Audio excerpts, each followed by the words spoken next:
Happy Tuesday. Time for your midday fix of facts and spicy sides. From breaking headlines to backroom whispers. All served hot and fresh. Happy Tuesday. I'm Monique Tuzon. I'm Ferdi Salvador. Glad to have you with us. I'm Mai Rodriguez. This is the Daily Dish. And I'm Chal Lontoc. Join us in the next hour and a half with the news, meets, and stories that matter to you. Yes, A lot of news that matters to us yesterday. Especially to you first. Yeah, no, but first, let's talk about national stuff that people are interested in. Because I'm sure hearing. Mai will be talking about it later. But a lot of people are saying that they're in Tagalog, biten with what happened in the Blue Ribbon Exactly. Committee. I felt that too. Action-packed hearing at the Senate Blue Ribbon Committee, but there were still so many questions left unanswered. And imagine, it was 6 hours long, like more than. It was a long hearing. It's a whole day. Yeah, but I'm Corina was so there bitin. till like in the evening. Yeah. With Hannah T. But We will have an update from Hannah T today. yes, but that's what I'm really interested in, how we're progressing. A lot of politicians have, I wouldn't say a lot, some politicians have already presented themselves to the CIDG last night. So I'm sure you're going to be talking about that, Mai. But in global entertainment and news, Valentino Garavani, the emperor of fashion, has passed away. I know it's hard to talk about something sad like this, but I guess It's an icon. From the four of us, I'm the only one really for this. And tributes are pouring in because he is, yes, the legendary fashion designer. We have been getting these types of news, you know, especially late last year, of these famous designers, really icons. Yeah, first it was Armani. Yes, we just lost him last Valentino. year. Yeah, so I'm looking for my Valentino pieces, and guys, I'll be wearing it in This tribute week will be to- a capsule for Wear it. Valentino for you. I can't wait to see Ferdi's outfit. But you know what else? Just like, it went crazy just today, Yes. the Beckham family feud. Because Brooklyn Beckham, he started talking all about like the behind the scenes of his family. Normally he doesn't say anything, but he had a post and it was not even cryptic. It was just to the point. It was to the It point. was to the point, and he was saying like his family groomed him and that you don't know what's happening. You know what I mean? Like what you see is not what's happening. What he's saying, Monique, is the most important thing about the family is brand Beckham. Yeah. Yes. That's the only thing that's So there's important. a lot of manufacturing that's been happening in terms of stories, and for the first time after, you know, he's been silent about it, him and his wife actually, he's finally spoken in several story posts, and the netizens have been talking about it, and it's half and half. One half is saying that, yes, finally he's spoken, and the other half is saying, you know, probably he's not as grateful to his parents. So we'll see how it turns out, but always nice to hear their voice. Well, as there's well. a timing too because I just saw Victoria Beckham's documentary in Netflix. She just came out with that last month. And there's always two sides of the story. So, you know, we're never going to know But- what the... 6 6, 7. But you know, it's funny because a lot of children of major celebrities like the Beckhams are actually coming out of the woodwork. They're true. talking about their lives, like they're trying to be authentic about, you know, how they live and stuff like that. So I'm sure this is not the first or the last that we're gonna hear about. How should we say, celebrity children talking about how mommy and daddy ruined me. So So to the Beckham family, please know the Daily Dish is open for you guys if you wanna. We'll you hear know, both sides of the stories Yeah. gladly. Yeah. Everyone says this. Whatever you see on camera is not always what they see. except for us, Always. we're very authentic. Live, We're very the much same. live. Yeah, but I mean, everything, right? Social media. That's another thing. Whatever you see on social media, they could be the happiest couple, but you never know, right? Sometimes behind the scenes, it's bad. So you never know with the Beckhams. I obviously don't know the story, Well, but... Speaking of social media, we have a trendsetter, somebody who's always trending. Always on social media. Yes, we're so happy because we're gonna be having Macoy, better known as Macoy Dubs, joining us today at the Daily Dish. Yes, I can't wait to have gonna a be fun. conversation with him. He's super highly, intelligently funny. So I can't wait, right? I also cannot wait. I don't know how to say the next word, guys. Can somebody say this? Orto Hinor Laro Johnny List Gist. Yeah, can you guys... Yes, how do you pronounce that? Otorhinolaryngional Joshua. Rhinolaryngologyos. Well, we're gonna ask Dr. Franco.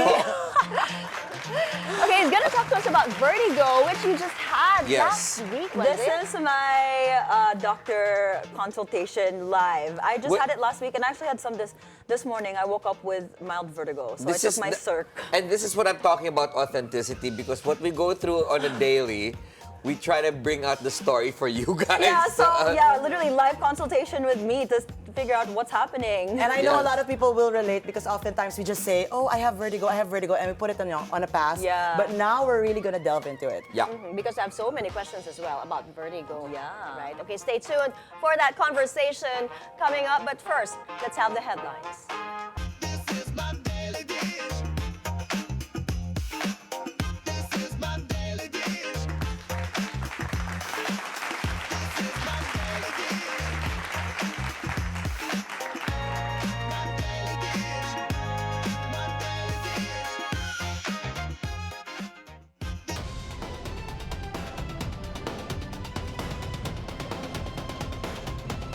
In today's top stories, former Senator Bong Revilla faces the Sandigan Bayan after submitting himself to authorities over graft and malversation charges filed against him. DPWH Secretary Vince Dizon testifies against Zaldi Co and 9 former DPWH Mimaropa officials on the flood control scandal. The fashion world is in mourning. Legendary fashion designer Valentino Garavani has passed away. He was 93. Later in the show, we'll speak with digital creator Mark Averilla, also known as Macoy Dubs, and Dr. Franco Abes, who's going to talk to us about vertigo. Our top story, former Senator Bong Revilla faces the Sandigan Bayan in connection to a case involving an alleged ghost flood control project in Bulacan worth 92.8 million pesos. Last night, he surrendered to authorities after a warrant for his arrest was issued over graft and malversation charges. Joan Manalo joins us live from the Sandigan Bayan. Hi, Joan. What can you tell us? Mai, today is a very busy day here at the Sandigan Bayan as several personalities linked to the flood control scandal were scheduled to appear before the anti-graft court. Former Senator Bong Revilla earlier appeared at the Sandigan Bayan this morning, escorted by the PNP CIDG and DILG Secretary John Vic Remulla. Revilla arrived at around 10:15 a.m. for the return of warrant and the issuance of a commitment order. However, Revilla declined to answer questions from the media upon entering the court premises, although his legal counsel earlier said they will be requesting that Revilla be detained at Camp Caringal in Quezon City. Revilla voluntarily surrendered to the PNP CIDG last night after being charged with graft and malversation.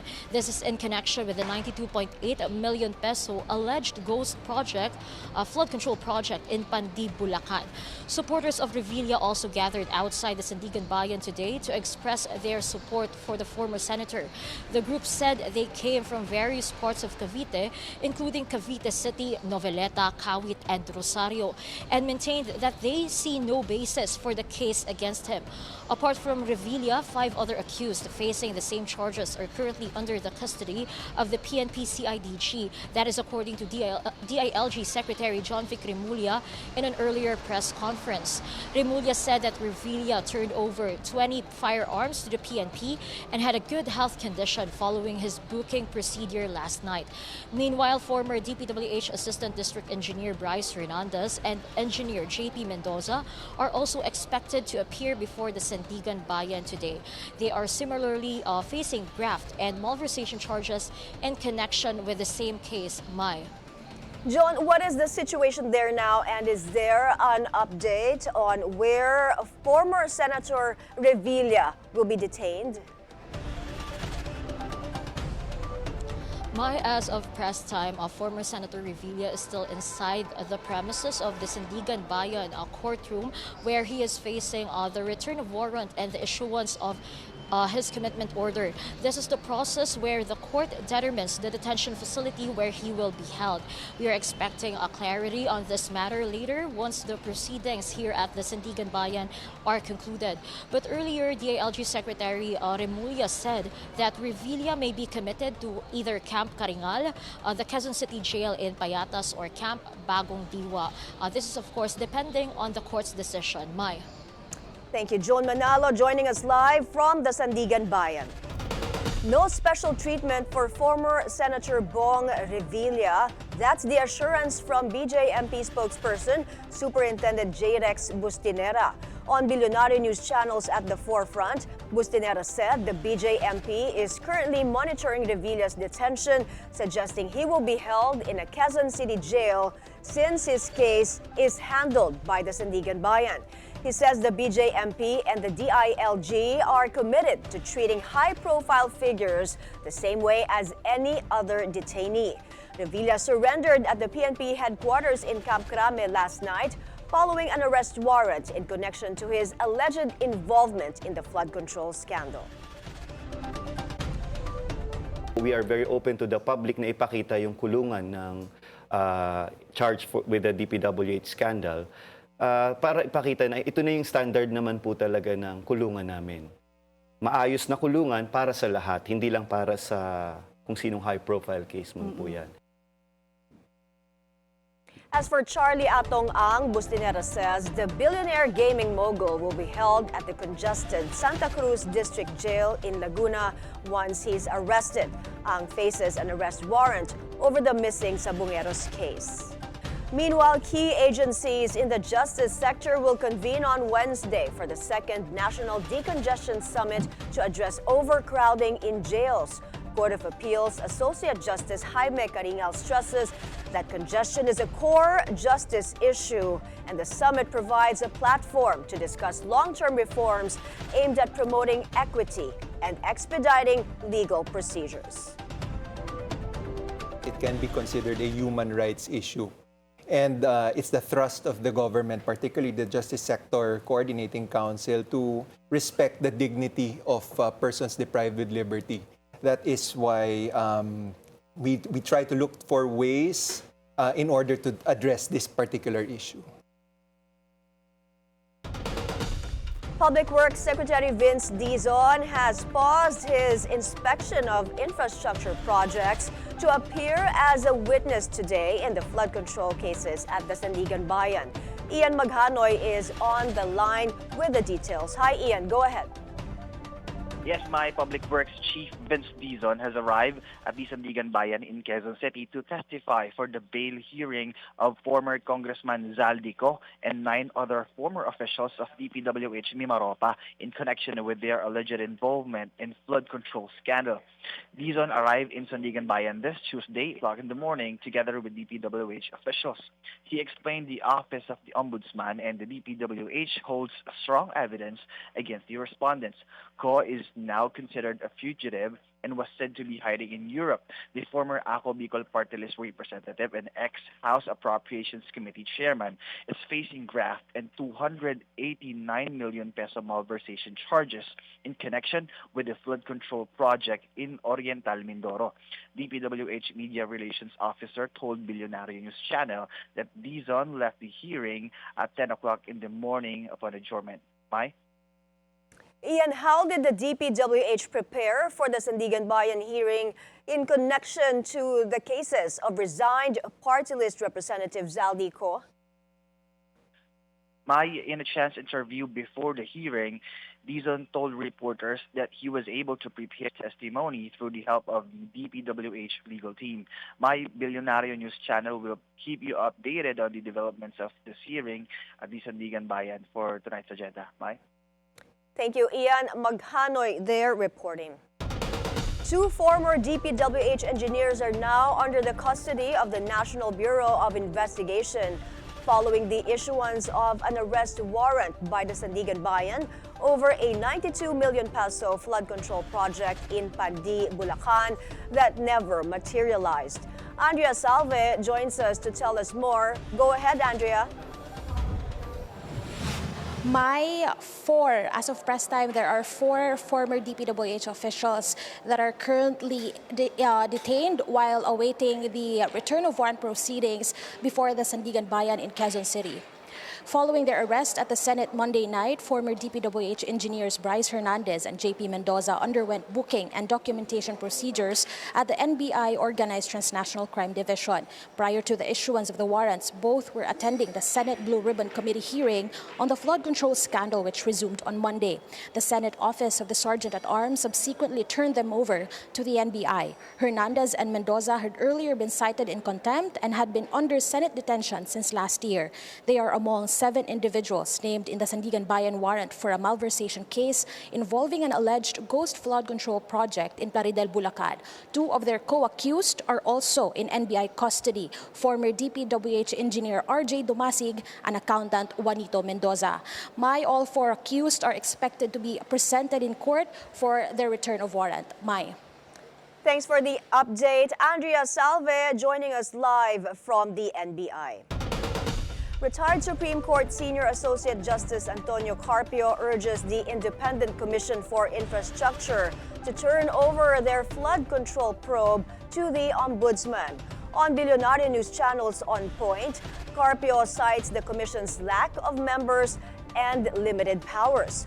While Carpio also agrees that the proceedings should be expedited, he says due process must be observed. The ICI was created when there was a vacancy in the ombudsman. We had no ombudsman, and people were not happy with what was going on at the time. But we have an ombudsman now who seems to be very, very diligent in what he's doing. The ombudsman really has all the powers, while the ICI is just really an administrative body. They cannot even cite anyone for contempt. They cannot issue a warrant of arrest. So let the Office of the Ombudsman do its job now. In yesterday's Senate Blue Ribbon Committee hearing, Carpio says individuals tagged in the corruption controversy are now playing safe. Those who are facing charges are keeping quiet because they will be brought to court. He also expressed doubts that the controversial Vizcaya couple will be admitted as state witnesses. In the case of the Vizcayas, I think they are at the center of this web of corruption, so it will be very difficult for them to be admitted as state witness because it looks like they're the most guilty.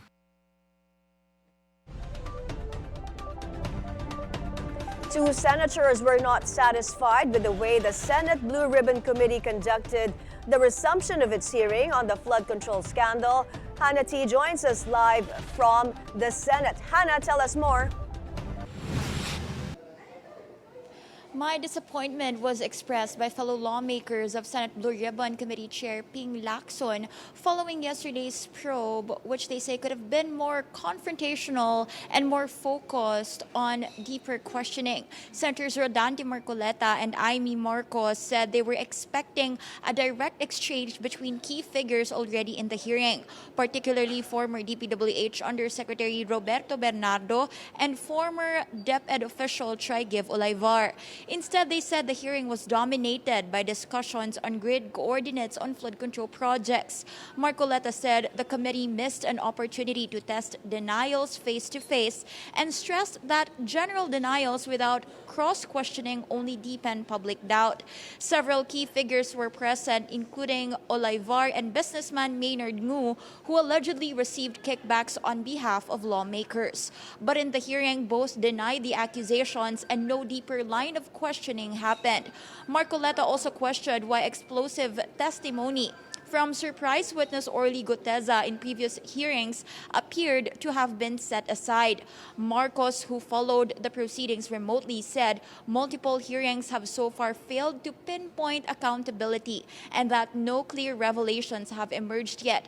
Both senators from the minority confirmed they prepared a minority report because of what they describe as an open-ended investigation of the Blue Ribbon with no clear timeline for conclusion. The report is expected to contain findings, observations, and possible legislative measures based on the records and testimonies in the Blue Ribbon hearings so far. This is a day after whistleblowers alias Joy and Maria reiterated their claim that flood control contractor Curly Descaya told them that the former House Speaker Martin Romualdez acquired the South Forbes property, which both the camp of Descaya and Romualdez already denied. Mai?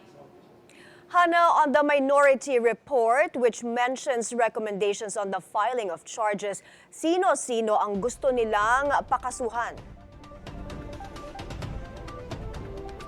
Mai Marcoleta made it clear no na wala silang gustong pakasuhan, but they're only basing it on the evidence presented sa mga nakaraang pagdinig. Pero dun sa pahapyaw na pagpapasilip kanina ng minority report, he showed this parang graph or table where former Speaker Martin Romualdez ay yung nasa itaas or nasa tuktok nung sinasabing sangkot sa flood control scandal investigation. Again, base yan dun sa testimonies sa Blue Ribbon hearing. At sinabi niya na basahin na lang daw muna ng media, which we've yet to receive a copy nga ng minority report, para raw mas detalyado itong mga gusto nilang irekomenda sa Blue Ribbon investigation so far. Mai? Hana, they're saying may questioning na hindi natuloy o hindi na-pursue sa Blue Ribbon Committee. Why didn't they pursue it if hindi ito na-pursue ni Senator Lacson?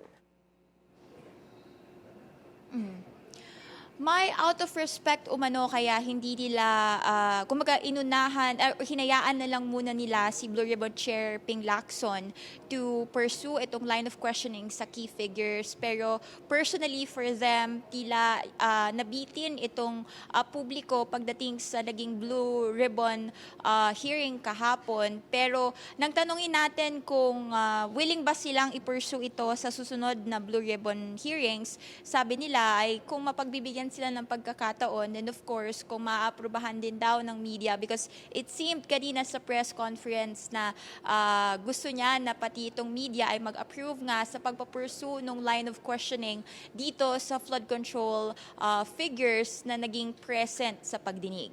Back to you, Mai. Thank you, Hana T, reporting live from the Senate. The impeachment complaint against President Bongbong Marcos is making headlines, but does the chief executive have to personally face the proceedings? Mavic Trinidad is on the line to tell us more. Hi, Mavic. Go ahead. President Marcos Jr. is not required to personally appear to answer the impeachment complaint filed against him in the House of Representatives. This was stated by House Committee on Justice Vice Chair Jonathan Keith Flores. According to Flores, the president may respond to the allegations through written documents and does not need to attend face-to-face proceedings. At present, the Committee on Justice has not yet received a copy of the impeachment complaint. Flores said the complaint has not yet been transmitted by the Office of the Secretary General to House Speaker Boji D. Once the doc reaches the office of the Speaker, it has 10 session days to be formally referred to the Justice Committee. Flores also expressed doubts about several of the grounds cited for impeaching the president. He specifically mentioned the allegation regarding the president's supposed involvement with illegal drugs. Flores described this claim as weak if the only evidence to be used is the statement of the president's sister, Senator Amy Marcos. He explained that under the law, a president can only be impeached for wrongful acts committed while already in the office. However, Flores argued that Senator Amy's accusations against her brother date back many years, making it unlikely that they can be used as valid grounds for impeachment. He also said that the president's decision not to veto unprogrammed appropriations is not a strong basis for impeachment. The power to veto is a matter of presidential discretion. In short, Flores emphasized that the president has veto power under existing laws. Meanwhile, in his press conference today, Caloocan Representative Edgar Erice once again expressed doubts about attorney Andre De Jesus, the lawyer who filed the impeachment complaint against President Ferdinand Marcos Jr. Erice said the 15-page impeachment complaint filed by De Jesus is garbage. He admitted that even he would not vote in favor of the complaint, he would instead push for its immediate dismissal. The congressman questioned De Jesus' motives, noting that the lawyer had previously filed a case against Glenn Chong for allegedly disrespecting First Lady Liza Marcos. According to Erice, everything that is happening appears to be nothing but drama aimed at protecting the president from other potential impeachment complaints. Erice added that the true motive behind the move will become clear if the House leadership rushes the first impeachment complaint that was filed yesterday. Because of this, he urged others who are planning to file impeachment complaints to do so now, before the first complaint yesterday be included in the order of business or taken up in the House session on Monday. Mai? Thank you. Mavic Trinidad reporting.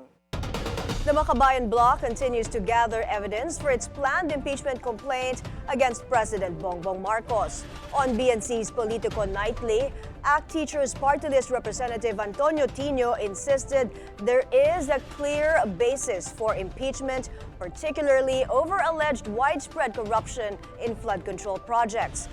Tino also clarified that this move is separate from an earlier one filed in Congress. Malinaw na meron kaugnay dito sa flood control corruption scandal, no? Kasi hindi natin maikakaila na ang nasiwalat ay sa ilalim ng 3 taon ng Marcos Jr. administration ay nangyari talaga yung sistematikong plunder ng pondo ng DPWH. Hindi na lamang po itong mga isolated na mga kaso ng corruption na may mga ilang corrupt o mga scalawag o kung anuman na mga opisyal ng DPWH, contractor o mga kongresista at senador o whoever. Kung hindi talagang yung buong sistema po ito, wholesale po ito and systematic, and therefore, ultimately, responsibilidad ng Pangulo. Tino, however, acknowledged that advancing the case through Congress will be challenging as it remains under Malacanang's influence. Vice President Sara Duterte is back in The Hague in the Netherlands. She says this is to show the world the wrong that was done to her father, former President Rodrigo Duterte.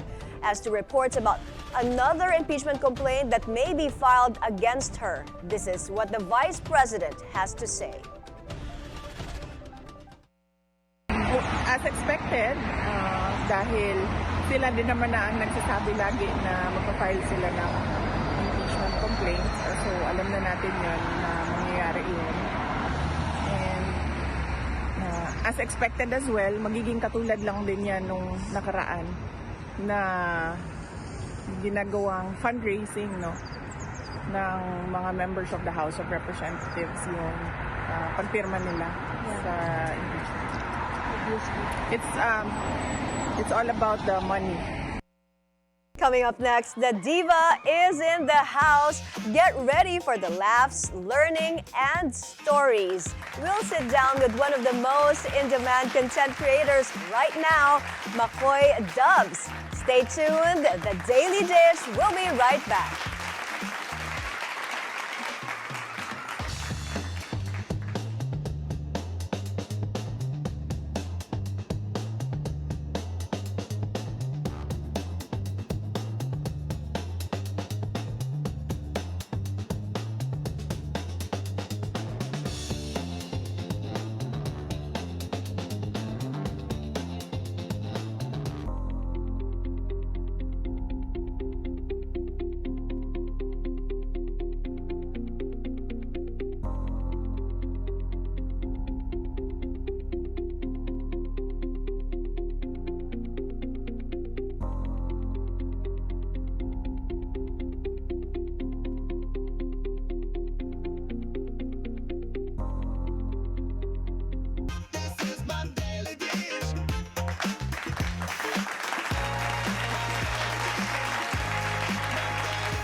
Welcome back to the Daily Dish. Our guest today is a content creator, comedian, and storyteller who redefined digital comedy with authenticity and heart.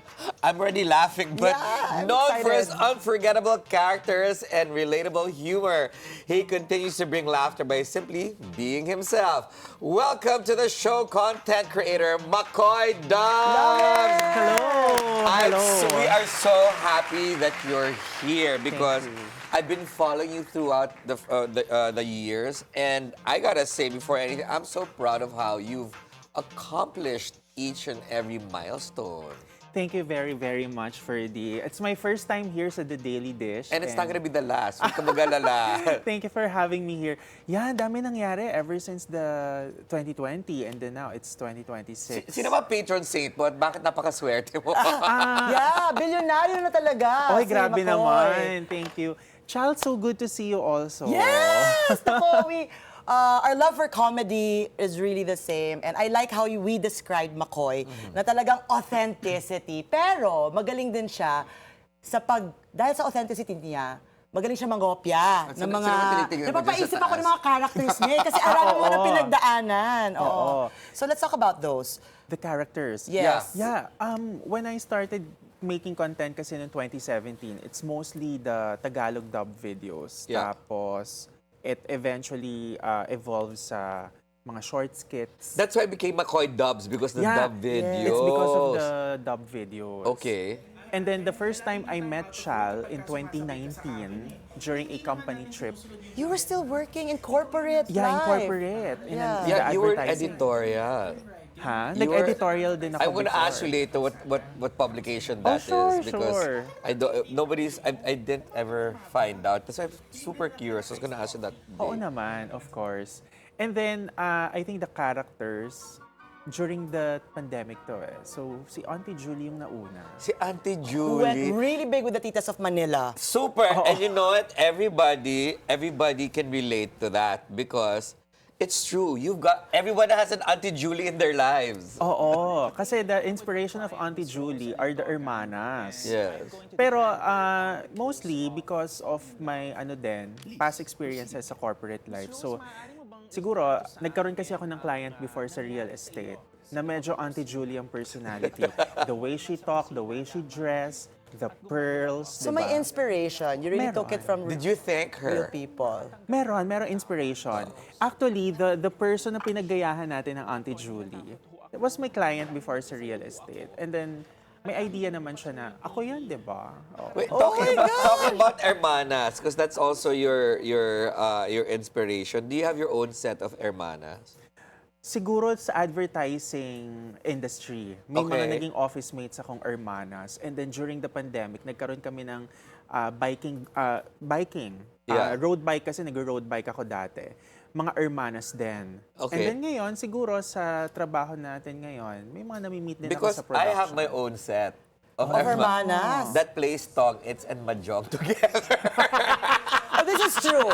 I've It's witnessed this. absolutely Oo. true. Real bonding time. Dennis Lusnikov, Frank Briones, Ivar Esaron, Dong Ronquillo, et al. Doesn't matter if nasa train, nasa airplane. Yeah. Always. All of them. And then mahilig din sa coffee or tea.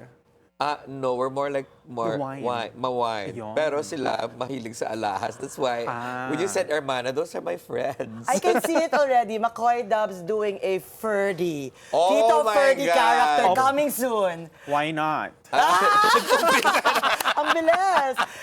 You know, yesterday we also had Gabe Mercado here who does improv, and you also got to do improv. And we haven't seen Auntie for a very long time. So Ferdi, if it's okay, let's bring her in the Are you studio. allowed to bring in Auntie Julie back? Yes. Kala ko sige. she's a snowbird and she's in Palm Beach, Florida. Okay na siya. Kakauwi lang niya from Palm Springs. Okay, so yun ang gimmick niya, Palm Springs. Oh.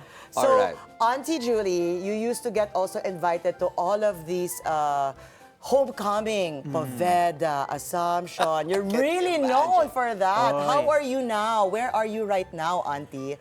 Right now, I'm doing automotive content. I have a YouTube channel that features automotive reviews. Wait a minute, that's so That's so left field. masculine. No, it's not about masculinity, but it's so field, left field for me Ah. because obviously you do social satires. Tapos your podcast is also insanely funny, and then biglang automotive. Why? I love cars ever since I was a kid. Then nung nagkaroon na ng chance to have the YouTube channel 3 years ago, I told myself, okay, sige, we have to show our passion for cars. So I set up a YouTube channel to separate it from the Macoy Dubs page. Okay. Kasi the Macoy Dubs page, alam nila, it's all the skits, Yes. all the You have its own following there. yes, sa Facebook. But then, I said, okay, people has to know na, okay, si Macoy mahilig to sa kotse. And yun, gumawa ko ng YouTube. And it worked? It worked, oo. Nako, May G. mga- Baroga, our G. motor. Si G. Baroga, lagi ko nga nakakasama yan sa event. Hi, G. G. Wherever you are, G, hello, hello. G's probably upstairs. We'll go get her later. But that's super interesting because a lot of, like for example, the titas, society members, whether you are of the extra perfume set or just the perfume set, they know who you are. Tapos ngayon, kinonquer mo naman yung mga asawa nila. Kinonquer ko naman. Kumbaga, and their children. Yeah. kailangan I mean, syempre you capture the tita market, the women, and then those naman na mga titos, their husbands, Yes. kailangan ma-capture mo din. And na-capture niyo the kids. Yes, even the kids. And another market that I like for Dina na capture niya is actually the corporate world with Lisa B.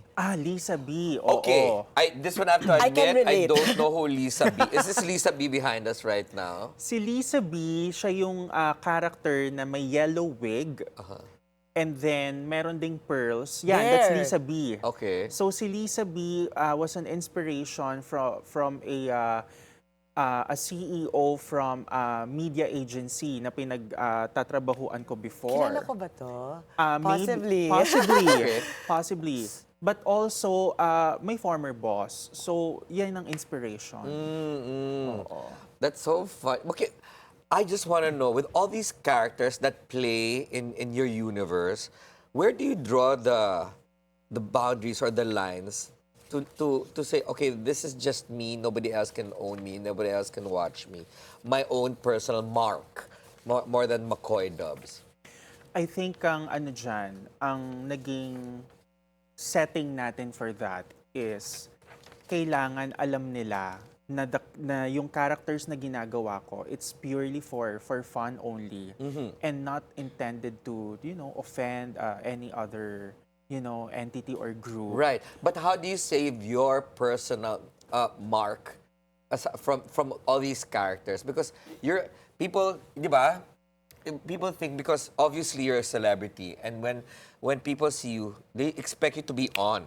Oo, tama. Because akala nila every time na nakikita nila tayo sa personal, Funny it's Auntie agad. Julie, it's But for me, very important is yung authenticity din as myself, as Yeah. Mark Averilla. Kasi hindi naman ako laging always on Auntie Julie. Hindi ako always on Macoy Dubs. So personal space is very important to me. Right now, what are you on? This is Mark. Okay, I now love we that. know. I love that. I Oo. love that because people need to know who you are. That's true. Kailangan alam nila. Behind the character. Yes, behind because the... that also breeds respect every time you're out in public and they're like, okay, it's Mark today. It's not the character. Today, we actually found out that these are real-life inspirations that you have for Lisa B, for Auntie, and Ferdi brought up that, the authenticity of Mark is there. But what are the misconceptions out there of Macoy Dubs? Misconceptions? Naku, madami. Masungit ka daw. Oo, marami nagsasabi, masungit ako. Okay. Is it true? Sometimes. Pag gutom. Pag gutom and Pagod? pag kumakain. I Yeah. mean, very important kasi sa akin personal space. Yes. So like for example, pag kumakain ka sa restaurant or sa mall, and then pag may lalapit, minsan talaga sabi, wait lang kumakain pa ako. After 1 minute, babalikan I kita. really don't like that too.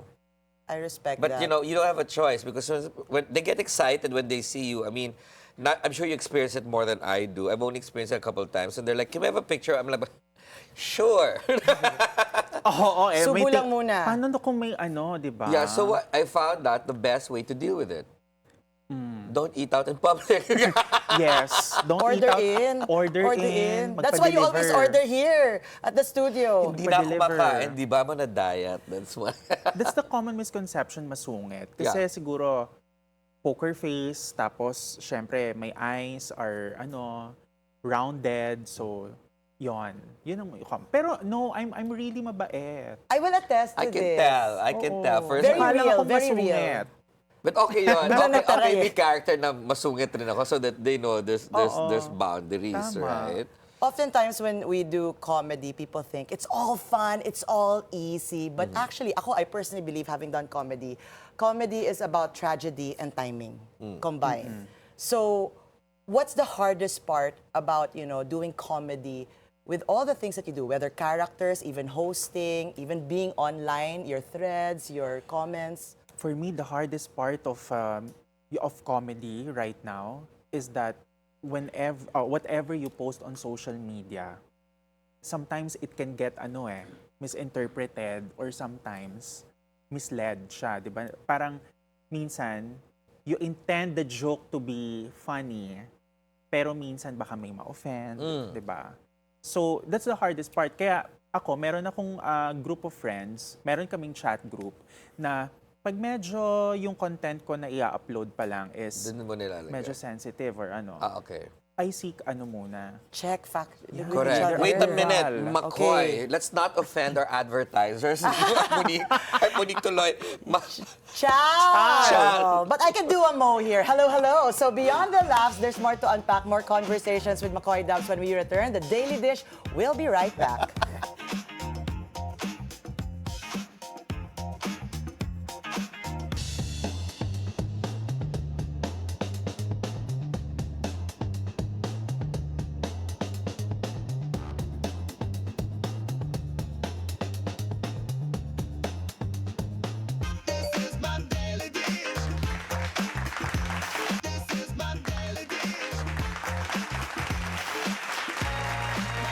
Welcome back to the Daily Dish. Still with us, content creator Macoy Dubs, but today with us, he is Mark.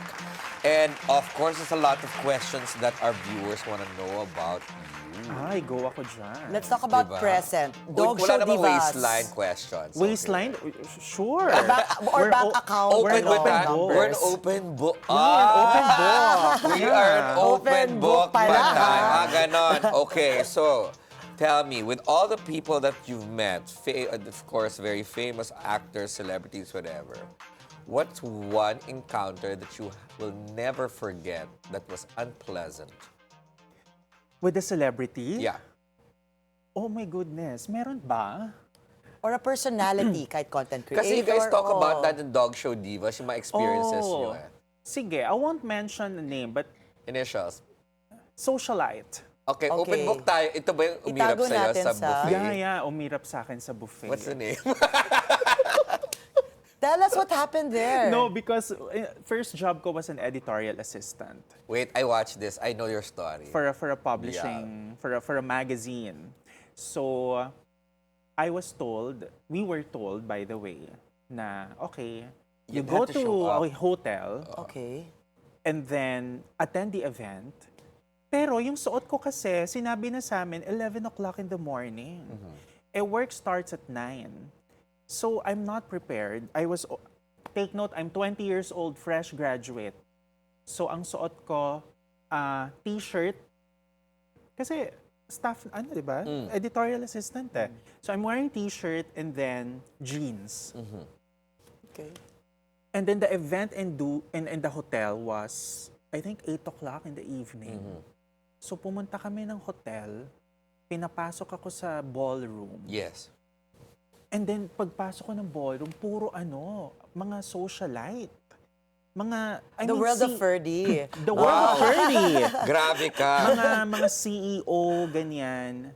Buffet area na kasi sabi nung sige, kain na kayo dyan. May eto siya, then eto ako. Hawak ko yung plate ko, ganyan. Nakaganyan ako. Humingon siya sa akin, sir, she's talking. Akala niya siguro yung kausap niya. Siya. Oo, nasa likod. Oh, what happened to... Up and down. Oh, wow. What is he doing here? Gumanon! To you? Really? Yeah. Verbally? Yeah, what is he doing here? Out loud yan? Oh, wow. I cannot forget that moment. And then, umalis ako, hindi na ako kumuha ng food. I'm sorry, McCoy. That's not a socialite. That's a social pariah. Oh, and look where you are now. Uy, grabe naman. Pero, kwento ko lang. So, binalik ko yung plate. And then I told my boss, uwi na po ako kasi may emergency sa bahay. Kasi I cannot, the embarrassment. Have you ever seen her again? Bump into the same person in the same circles? I think yes. 3 beses. Ooh. Said hi to you. No. Siguro kasi hindi naman But na that niya ako person now natatandaan. knows who you are and, For and the sure. fame that you have. Maybe, oo. Kasi pagka-events naman, nagkakatinginan naman kami. So of course, pag nakita niyo ka na ngayon, oh, hi, how are you? Is that how it works, ba? That's how it works, okay? Grabe. It's an evil world. You know what I mean? They say people change. Oo, people change, It's syempre. transactional. But I'm sure that moment, turned things around for you to I'm gonna actually find wanna out do who it is better. later. Later, we'll get the... Yeah, we're whisper gonna from get the back, cheese from you, the tea, Oh sabi my nga nila. goodness. And speaking about seeing you everywhere, you have Dog Show Divas now. Dog Show Oh, Divas. yes. Let's talk about that, how it came to be, because it's really hitting big right now. People are listening in. I'm obsessed. I've been Thank watching you you. for days. Thank you so much for your true. support to the podcast. Nakasubscribe ako. Ay, salamat. Grabe And naman. the topics really get to us. So there's that one, meron talagang improv elements. The way nagbabatuhan lang kayo. Yeah, In fact, oo. on national television, gusto ko maging guest sa Dog Show Diva. Okay, is it a Oh, done that will deal? happen. Done Done deal. deal. Magka-character tayo Tayo. dyan. The my Daily God. Dish hosts will be... Let's go! Oo, game tayo dyan. Well, the Dog Show Divas happened last year. I remember it was August. Kasi guest ako ni Baus Rufo for his podcast, Yeah. which is the Kaya Pa Ba. And then, Hi, after that, Bausi. and then after that, yun, parang the clips sa TikTok, medyo nag-viral. And the chemistry. Yeah. And then meron kaming event for a retail company. And then doon na kami nag-usap na, okay, maybe, pwede na natin tong... Friend of the podcast. Yeah, friend of the podcast. Pag sinabi kasi na friend of the podcast, advertiser. Advertiser, friend, I Yeah. mean, friend personality, ganyan. Yun. And then, hindi naman namin ine-expect na it will fly. It exploded. It's hitting a lot of views right now. I see it on my feed as well. You've been watching because it it's too. relatable. I was telling McCoy, like in the middle of the night, I find myself laughing like a crazy man because it's super funny. Like there's one of them, and we can say the brand because friendly naman ang network, yung Philippine Airlines, Okay. and about flying, and then they're describing. yes! It was so funny because I mean we quite travel quite Yes. often, and everything you said is On point. absolutely true. Very on point. I think it's mixing the reality with humor. Correct. And that's why it's become relatable. So what are the plans for you right now? Is it just sticking to these things like automotive, the podcast? For me, focus on the podcast. Kasi it's the commitment is there naman. But also the automotive is another passion. I love cars, so people know naman na I love doing automotive reviews. But also the skits, it's still there. But I want to venture din sana if may chance, Yes. acting. Oh, why not? Really, Kung may showbiz route. chance.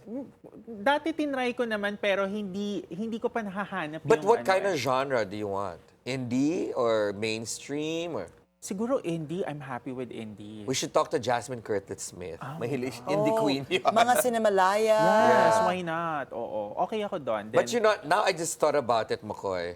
I think you can mix the cars with the Dog Show Diva effect. really? Yeah, you should have a guest in the car that you're testing, pero Dog Show Divas ang questions with your co-host. Pwede. Diba? Pwede naman.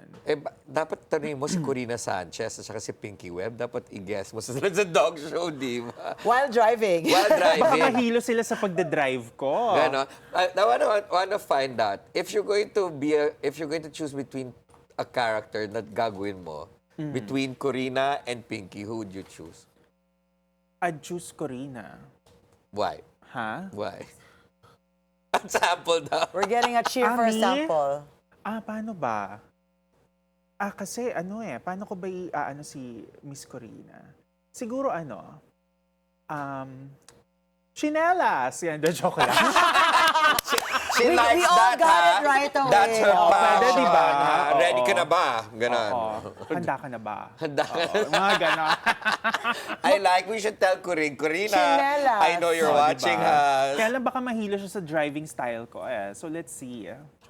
You might get surprised. She drives, ha? Talaga? Yeah. Nako. Yun ang tunay na driving diva. A DD. Macoy, you're an inspiration to a lot of people, seeing you, us watching you come in Thank Ferdi. you, thank you. People who are watching and thinking, can I be that? Can I actually get there, from just dubbing for fun until, becoming a personality in your own right? Oh, thank you. Oo naman, kayang-kaya.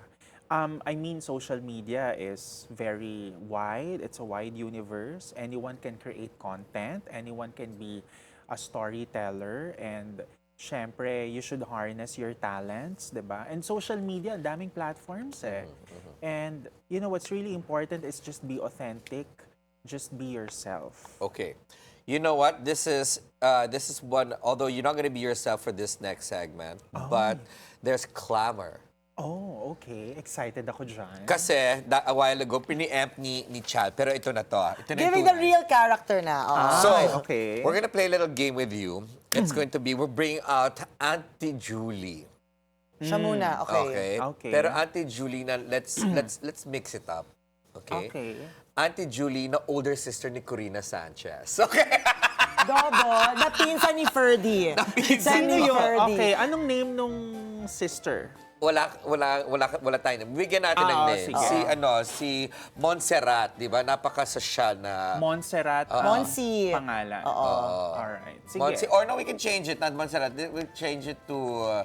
Sylvia. Cynthia. Let's go with that. Yes. Cynthia. Okay. Si Chang Cynthia. Okay. All right. So, we're gonna give you a situation and then you're gonna blurt out the improv. Okay?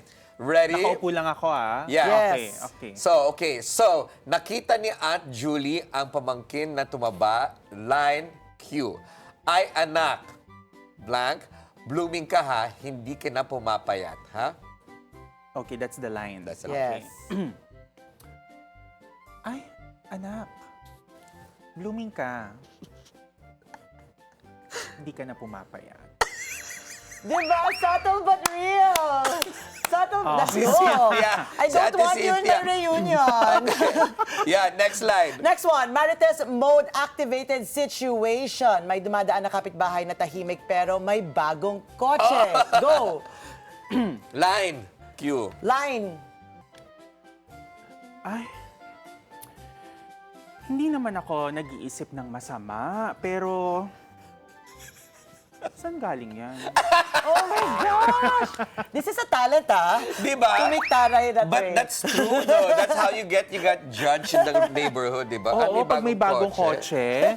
Di ba? Ganon. Pero di ba nagsisigawan? Kala ko maghihiwalay na yung mag-asawang yan, pero may bago silang kotse. Ganon. Oo, ganon. Di ba? The concerned tita. The concerned tita. May pamangkin na single pa rin. Okay. Q. Okay. Hindi kita pinipressure, ha? Curious lang kami. But that's how it happens. Especially during Christmas. Diba? Galing. Okay. Mine next. I like it. Okay. Church exit commentary situation. Paglabas ng simbahan, may nakita siyang naka-shorts. Oh, judgy. Okay. May Diyos naman, di ba? Pero may limitasyon. Oh my gosh! Makoy! The taray is real. Oo, di ba? Masungit nga daw eh. Correct. Meron isa, budget expert na auntie. Okay?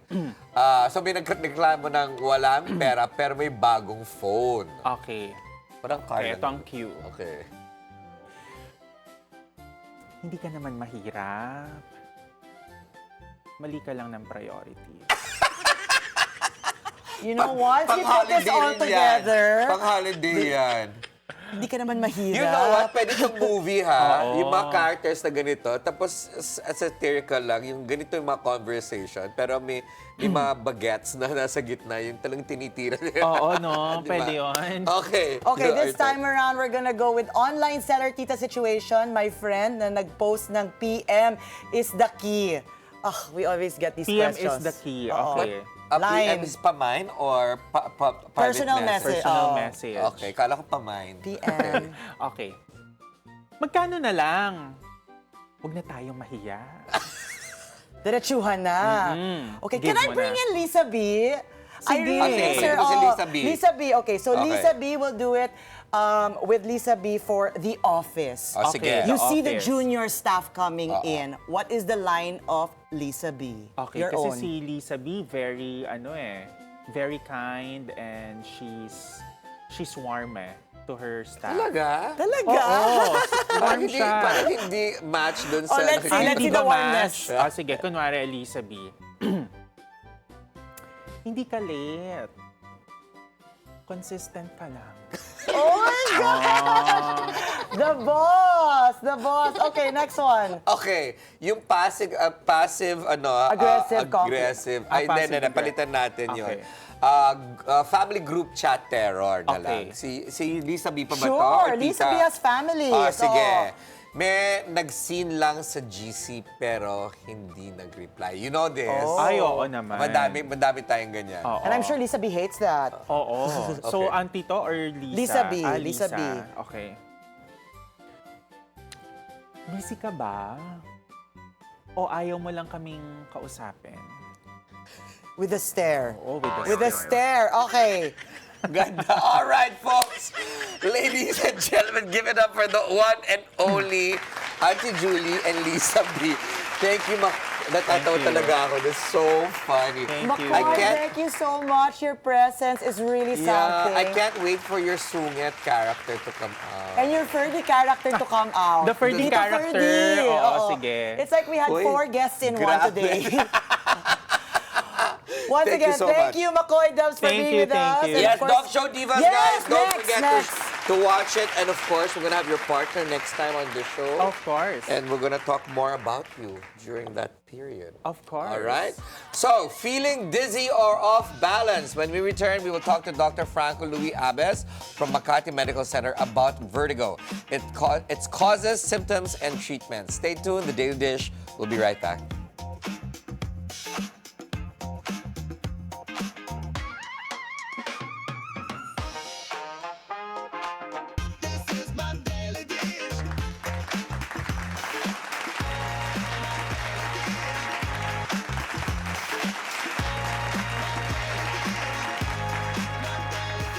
Vertigo is a specific type of dizziness characterized by an illusion of movement. And to better understand this, and my personal consultation with Doc is Dr. Franco Louie Abes from the Makati Medical Center. Hi, Doc. Thank Good you so afternoon, much Doc. for joining us. Hi, good afternoon. How's everyone? So anyway, glad to be here, and I'm glad to share my know-how about vertigo today. Yeah, Before we're you share your happy. know-how, Doc, how do we pronounce it? How do we say otorhinolaryngology? Oh, anyway, How it's do you called say it, Doc? otorhinolaryngology. Otorhinolaryngology. Oh So in my God. English, it's simply ear, nose, and throat. Ayan, ENT. Ayan, Doc, sa ENT. ENT tayo. Yes, exactly. But I want to be fancy. Would you like to go to your otorhinolaryngology? Yeah, I would like to go to Mount Roland and join a psychologist. All right, Just go because to your ENT. Doc, this is a very important topic for us because my dear friend Monique Yeah, I here get suffers vertigo. from vertigo, and I'm sure she's going to have a lot of questions on this online national consultation. That's why we're so authentic on the show, Yes. literally live. Doc, for our viewers who don't really understand the difference, because most people think vertigo is a migraine, let's differentiate it right there and basically talk about what is vertigo. Okay, so the thing is, when we refer to vertigo, so what is vertigo? So vertigo by itself is a false sensation of movement or spinning. It's when the patient feels that surroundings or himself is moving whenever he stays still or even just sitting. So we have to understand that vertigo by itself is a symptom. It's not the disease. It is usually due to an inner ear or brain imbalance, or a disorder in the inner ear or the brain balance system. So again, vertigo is that feeling, or of that world, or is that feeling wherein the world is spinning, even though you're just sitting. So that's it. So by itself, when it comes to vertigo, again, it's a symptom. It's not the disease. So we have to distinguish the different type of causes of vertigo as well. Yes, there's a lot of doctors, a lot of Filipinos obviously that suffer from vertigo, and some of them Yes. are not diagnosed. They just think that, hilo lang sila. What are the triggers of vertigo? So the thing is, when it comes to vertigo, we have to first know what is the cause of vertigo. So there are common causes of vertigo. What is usually referred to as vertigo in our general population, when Filipinos refer to vertigo, it's usually what we call benign paroxysmal positional vertigo, or it's caused by the malposition of the crystals in your inner ear. Is But then that the there- cup that moves around like that? Somehow it is. So the thing is, in our inner ear, we have this vestibular organ. So I explain it like we have like inner gyroscopes in our inner ear. So if there's an imbalance there, somehow it leads to vertigo. So or that spinning sensation. Sometimes vertigo can also be caused by the inner ear disorder, like whenever we have vestibular neuritis or a viral infection that goes into the inner ear. It's an inner ear infection that is then preceded by a flu or a cold sometimes. But then sometimes we might also refer to vertigo as being caused by migraines as well, which is more common these days. It's probably the most common episodic cause of vertigo these days. It's what we call vestibular migraine. And traditionally, we also have this thing called Meniere's disease. You might have heard of this. It's when we traditionally refer to vertigo, it goes along with tinnitus and hearing loss, which is called by an imbalance again in the inner ear because ions inside your inner ear aren't balanced or they don't work that well. So again, but there are rarer causes of vertigo, but then more alarming are probably strokes, brain tumors, or even ear infections that go and have complications that lead to inner ear or brain disorders as well. Okay, wow, that's a lot. Monique, what has your doctor said? Yeah, I know. I was like, I haven't gone to a doctor because I wanted to ask you, doc, because it's a genetic thing. My mom gets vertigo. My sister gets vertigo. We just wake up randomly. That's why, like, we don't know what the triggers are. Like, it just happens, and it's terrible, but I got Circ on deck, so Circ really helps me with that. But yeah, like, are there any other environmental, I guess, triggers? Like, if you play loud music, if it's too hot, too cold, like, what are the other triggers? Okay, so when it comes to you, Monique, so I have a lot of patients just like you. It runs in families. So most of the time I see patients with vestibular migraine or migraine-associated vertigo. So Yeah, I have sometimes that these too. patients, so sometimes these patients have traditionally have migraines, one-sided headaches, throbbing headaches. It runs in families. Sometimes when you wake up, I have a headache, and eventually you get a spinning sensation. So the thing is, for us to treat something like that, we have to treat your underlying cause, the migraine. So the thing is, in general, in people with migraines, we'd like to decrease the stimulation, be it visual. So sometimes the too much light actually precipitates the vertigo, or even too much sound or general sensation, even nauseous smells, or even food in general. So food rich in tannins like chocolates, cheese, red wine, MSG, soy sauce. Sometimes you might notice that you get vertigo. Okay, You get this. Doc, Yeah. I think you just tick some boxes for Monique and me because obviously in the studio we've got a lot of lights and Lights, sounds. and she's my lunch partner every day, and we tend to order out a lot. Maybe that's a MSG and stuff like that coming from the food that we order. So, Monique, we have to keep the studio dark. Yeah, we have to be more like Mikey. Correct. Is there a cure? Well, the thing is, I might have said earlier that this could be familial. It runs in families. So the thing is, it's probably genetic. That's why you have it. But of course, it's preventable. The triggers are preventable. That's the thing. You have to stay away from triggers most of the time. But then, in a lot of my patients, it just so happened, a lot of patients with migraines or migraine-associated vertigo, they might also have nasal symptoms or allergic rhinitis a lot of times. You have You've done literally everything you Exactly. said. That's me. I always get migraines. I have migraine medicine all the time. I take it almost every day. Like it's But that's not good for you. I know, Doc. We got to talk privately. I was like, I gotta get a Yeah. checkup. But are there do's and don'ts when Well- coming to migraine and vertigo? Well, the thing is, the things that you have to avoid is, again, whenever you have vertigo attacks, you have to avoid sudden movements because this might precipitate your vertigo as well. And then, of course, driving whenever you have Yeah. vertigo attacks because you might run into an Oh accident. my because of goodness. that. Yeah. Yeah, Monique and of drives. course, other things that might precipitate your vertigo could be alcohol, excessive caffeine as well. So you have to avoid Monique. those things. My coffee, not the alcohol, the coffee. Monique, Monique, Yeah, you're again. really ticking the boxes OMG there. on national TV, I love it. But And then of course, for very busy people, you have to avoid skipping meals. She Because does the that too. hypoglycemia itself can lead to headaches, it lead to vertigo. oh my Yeah. God, Doc. Do you have any advice for somebody like Monique? And I'm sure our Well- viewers are also relating to what you're saying, Doc.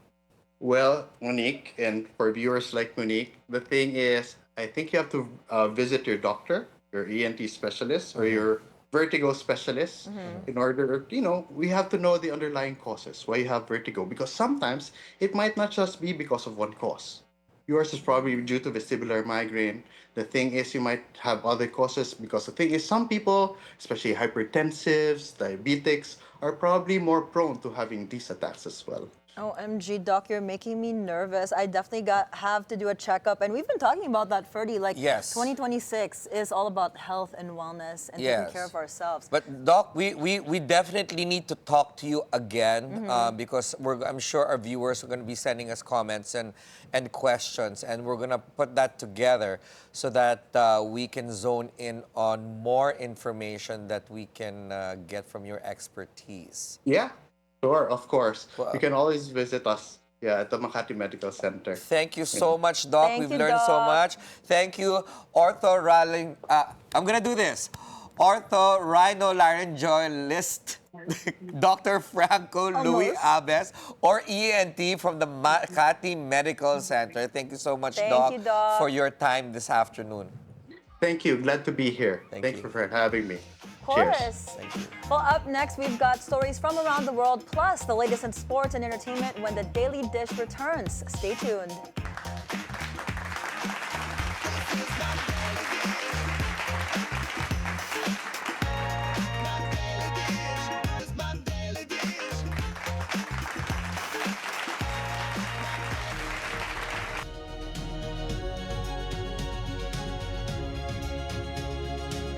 Welcome back to the Daily Dish. We begin world news in the U.S., where hundreds marched in Atlanta on Martin Luther King Day to protest what they see as ongoing social injustices.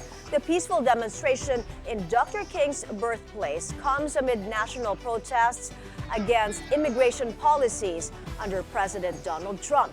Demonstrators say recent ICE procedures do not uphold King's legacy and violate human rights.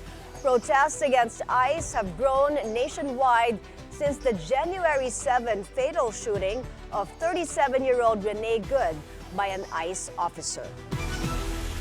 Japan is calling for a snap election and markets are reacting fast. Prime Minister Sanei Takaichi announced a February 8 vote and pledged to suspend the food sales tax, pushing bond yields to record highs. The Nikkei slid 0.8% for a fourth straight session, with the broader Topix down 0.6% in early trade. Sentiment is also weighed down by trade tensions after President Donald Trump threatened new tariffs on 8 European countries. On to the worsening hunger crisis in Afghanistan. Afghans returning home are now facing starvation and homelessness. Over 2.5 million have been deported from Iran and Pakistan in the past year.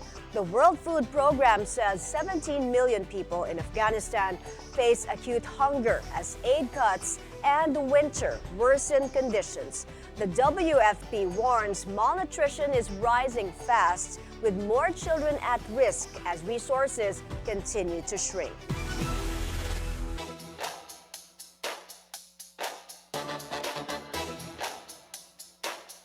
Alex Ayala fell to Alicia Parks in 3 sets at the Australian Open in Melbourne. Ayala stunned the crowd early, dominating the first set, 6-love. The tone was set immediately as Ayala saved 8 break points in a marathon opening game, then rode the energy of a loud Filipino crowd to a 34-minute bagel. But Parks flipped the script in the second as she broke early and surged to a 3-0 lead. Even after Ayala clawed back to level the set, Parks delivered a crucial late break to take the set at 6-3. In the decider, Parks stayed aggressive, breaking in the opening game and never letting go. Ayala saved 2 match points, but Parks closed it out 6-2, completing a gritty comeback win in Melbourne. TNT head coach Chot Reyes is confident in Tropang 5G's added depth as they gear up for a PBA Philippine Cup Finals rematch against the San Miguel Beermen. Zeus Valdez has the details. Tokentex head coach Chot Reyes is bullish on his team's depth as Tropang 5G gears up for a PBA Philippine Cup Finals rematch with San Miguel. After losing last year's title in 6 games, Reyes says off-season additions like Gio Calalon, Kevin Ferrer, and Tyrus Hill were aimed squarely at toppling the Beermen. While TNT's 1-6 against San Miguel in their final head-to-head battle since 2011, Reyes is confident these moves gives his squad a better shot at finally ending the drought. And after last season's heartbreak, TNT did not stand still. The offseason brought changed new pieces, new options, and a clear shift in identity. Not just to return to the finals, but to stay there and compete differently this time around. If you go into any tournament, you take a look at who's the big guy on the block, right? So there's no secret that San Miguel, like I said earlier, has dominated this tournament. So if you want to be able to compete with them, then you better have the resources, and that's what guided our build-up in the off-season. For Reyes, the target was never a secret. San Miguel, the benchmark of the league, the standard every team is chasing. Building TNT's roster meant building with that reality in mind. And while outside talk has begun to surface, including comments from the opposing camp suggesting a quick series, Reyes made it clear that noise does not factor into TNT's mindset. Coach, added motivation ba sa TNT camp yung kumalat na interview kay Don Troliano na 4-0? Hindi namin iniisip yung mga ganyan. Those are extraneous factors from us. As the finals open, the matchup presents 2 contrasting identities. San Miguel leaning on size, experience, and structure. TNT banking on pace, pressure, and depth. Setting the stage for another tight, hard-fought championship duel. Game 1 tips off Wednesday at the Inares Center in Antipolo. I am Zeus Valdez, Bilyonaryo News Channel. More sports enthusiasts are getting involved in car drifting. Just Ignacio tells us what it takes to get into this kind of motorsport.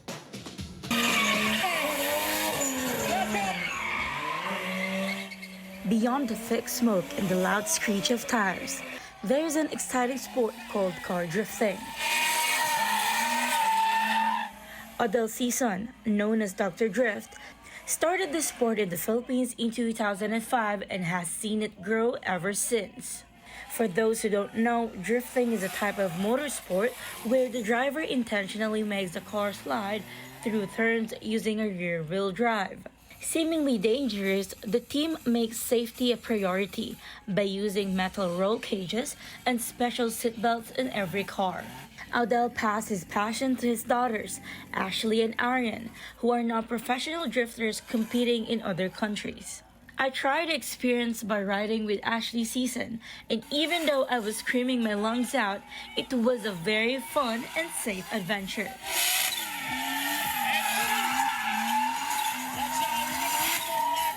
This experience showed me that drifting is a serious skill that requires perfect balance and great control of the steering wheel.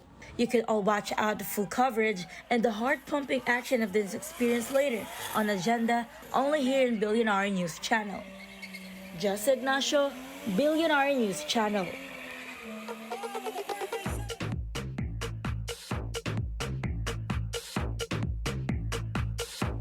And on entertainment news, Brooklyn Beckham is speaking out and drawing a firm line against his parents. The 26-year-old son of David and Victoria Beckham took to Instagram saying continued press leaks from his parents' camp left him no choice but to speak publicly. Brooklyn denied claims that his wife, Nicola Peltz Beckham, controls him, saying he spent most of his life being controlled by his parents, who values promotion above all else. He said he has no plans to reconcile, alleging long-standing tensions that even spilled into his wedding day. Now, Brooklyn says stepping away from his parents has given him peace, privacy, and a life he's finally chosen for himself.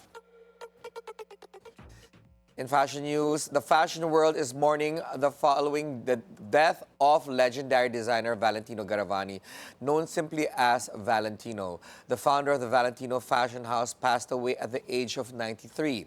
The cause of death has not been disclosed. A giant of haute couture, Valentino was the first Italian designer to grace the elite Paris couture runways.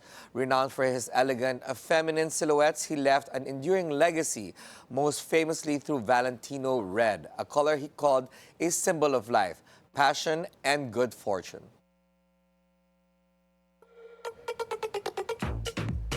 Red Velvet's Wendy closed out her first solo world tour with a bang, and Manila fans made the final show one for the books. Monique Tuzon has the story.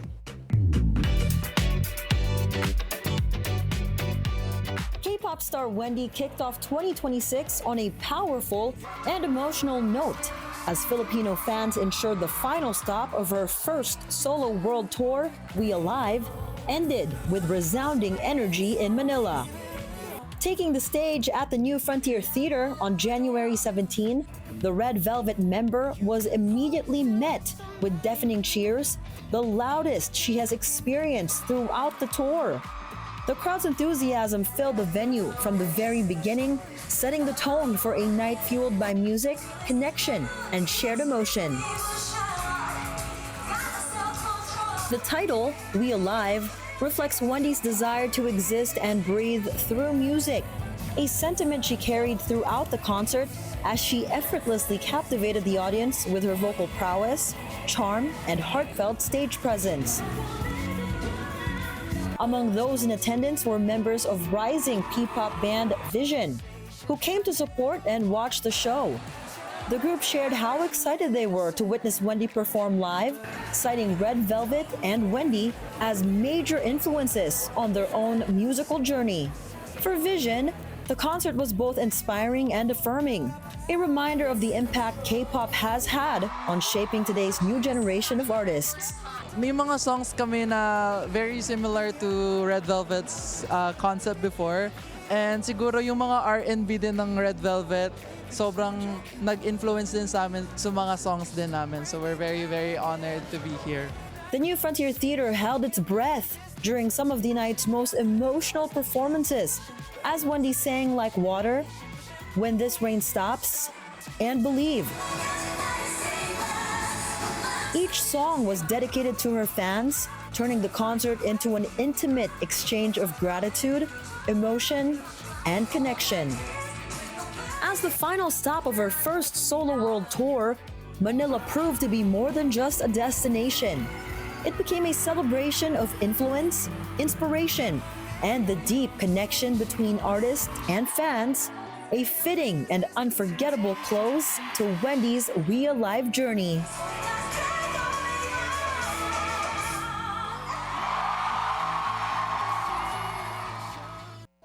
Wine is taking off in the Philippines, becoming the fastest growing alcohol category despite low consumption. Beer and spirits still dominate, making up about 90% of alcohol drinking, but wine is gaining traction among Filipinos. On BNC's Business 360, an industry leader says the focus is on making wine accessible, sweeter, and low in alcohol to appeal to Filipino tastes.